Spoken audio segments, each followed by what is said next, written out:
Hi viewers, you are welcome to Research Methodology Simplified series presented by Professor Melody Ndidi from Michael Akwa University of Agriculture, Umudike. Today we are on lecture 3. Lecture 3 is captioned Research Problem Identification and Definition. The third lecture on Educational Methodology Simplified series focuses on research problem identification and definition. Specifically, it covers nature of the research problems and sources of educational research problems.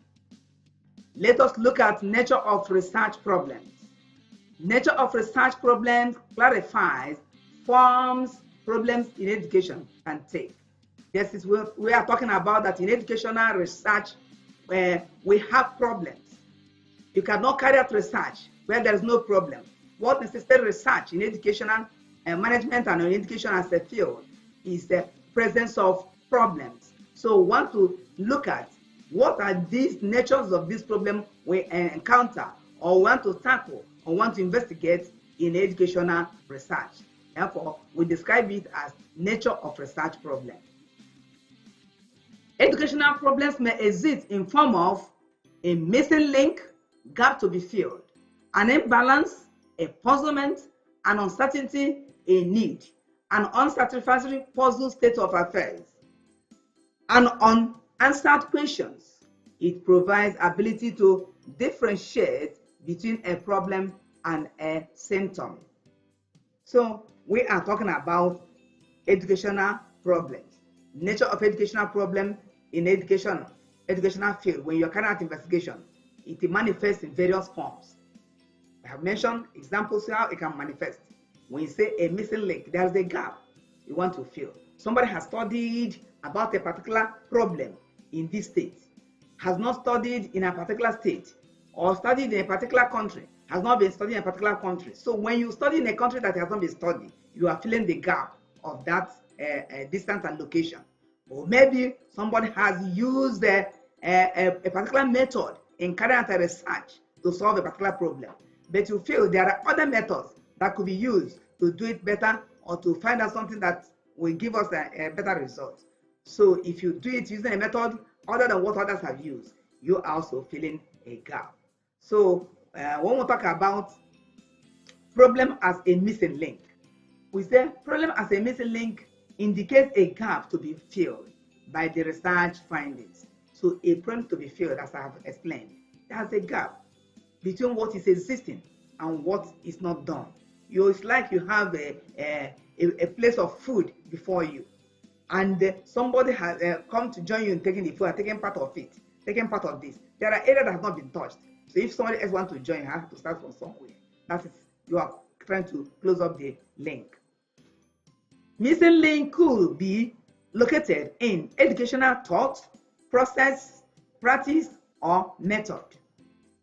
Examples are new teaching method, new curriculum, process of doing things, new designs, and location. So when you're talking about nature of education, in the nature of research problems in education, you can look at, is there new method of teaching?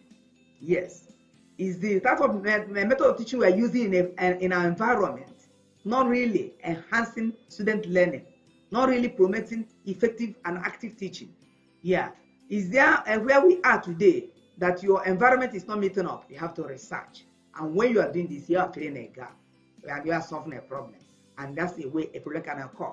It could be that the curriculum, like now we are in the COVID-19 pandemic era, whereby people are saying there is need for us to go and regroom and redesign a curriculum so that when people cannot meet physically, what is the curriculum that can suit it? So there is need for us to research. It's a problem, and it's a nature of a problem. You talk about process of doing things.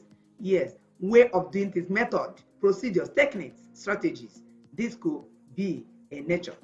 Problem can occur. You talk about new designs. You can talk about locations.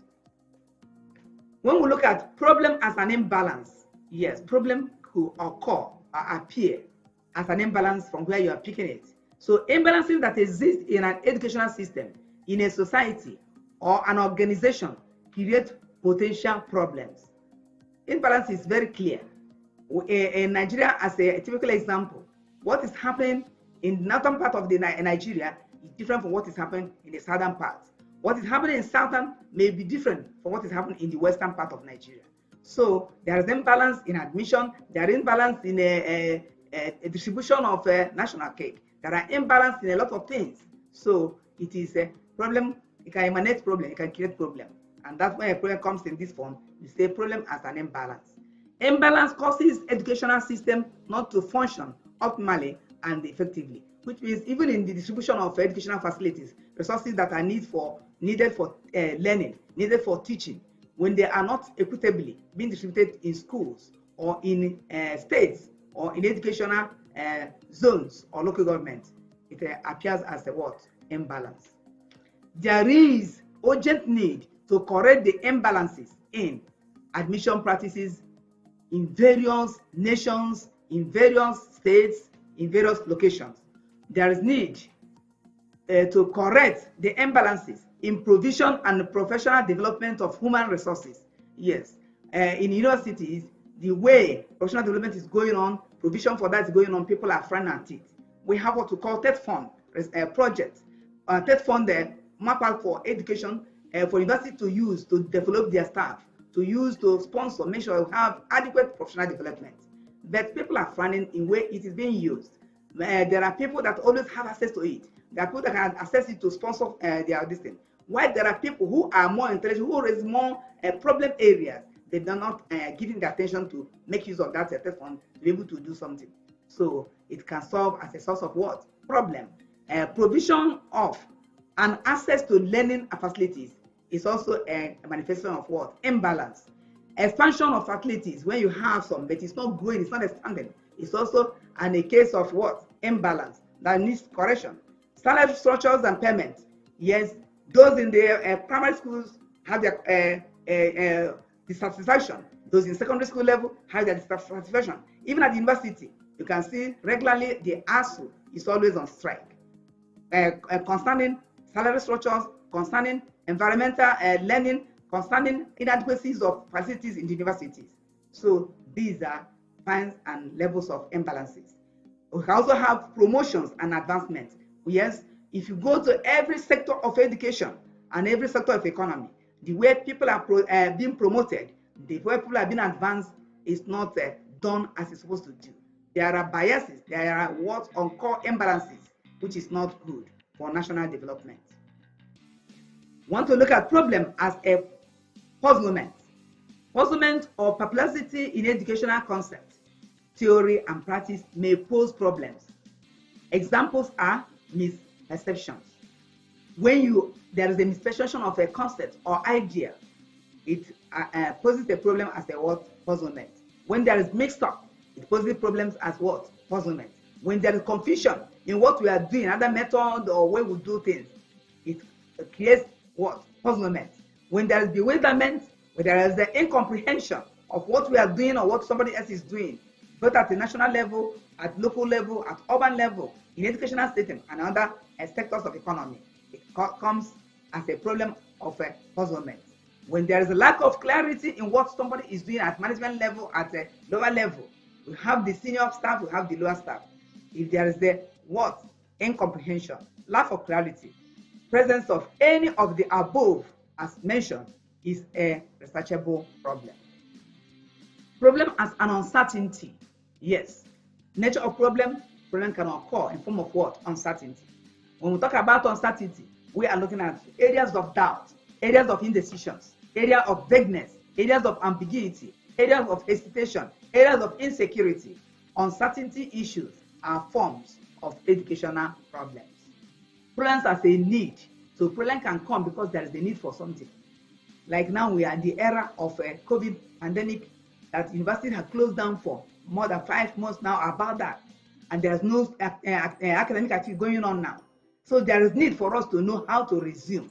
And the federal government is worried, the Ministry of Education is worried, the National Universities Commission, NUC, is also worried on how to get the universities prepared for resumption of activities. So that is a need. And they can call for research. So research program can come in form of this need. A need that is yet to be satisfied becomes a problem, demanding a solution. Paucity of typical teaching resources in an organization or nation poses a problem. There are desires to improvise alternative resources. These are problems as need. There is need for support, inclusive ICT, online or e-learning facilities, as well as distance education facilities or edtech.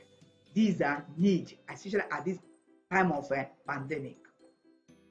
We want to look at problems occurring as what? Unanswered questions. Problem as unanswered questions.